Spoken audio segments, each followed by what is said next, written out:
Votre contrat de travail à durée indéterminée démarre par une période d'essai. Celle-ci a pour objectif d'évaluer les compétences de votre salarié. Bien évidemment, vous pouvez mettre fin au contrat de travail pendant la période d'essai. Aucune procédure de licenciement n'est à respecter. Le Code du travail ne précise aucun formalisme particulier. En revanche, vous devez respecter un délai de prévenance qui varie en fonction de la durée écoulée de la période d'essai de votre salarié. Ce délai de prévenance, si en pratique vous n'avez pas pu le respecter, vous devez quand même mettre fin à la période d'essai à la date prévue. En revanche, dans ces cas-là, vous paierez tout simplement l'équivalent du délai de prévenance à votre salarié. La rupture de la période d'essai n'a pas à être motivée.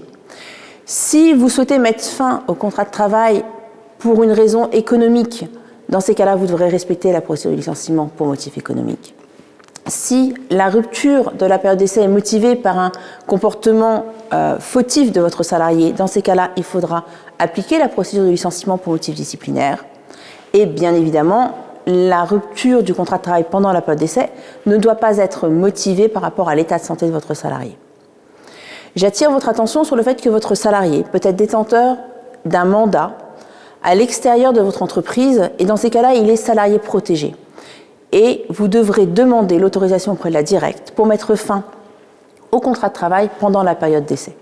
En conclusion, vous devez être vigilant pour pouvoir rompre le contrat de travail pendant la période d'essai, à respecter les délais de prévenance, à ne pas détourner la période d'essai de sa finalité et bien évidemment à respecter la date de fin prévue initialement par rapport à la période d'essai.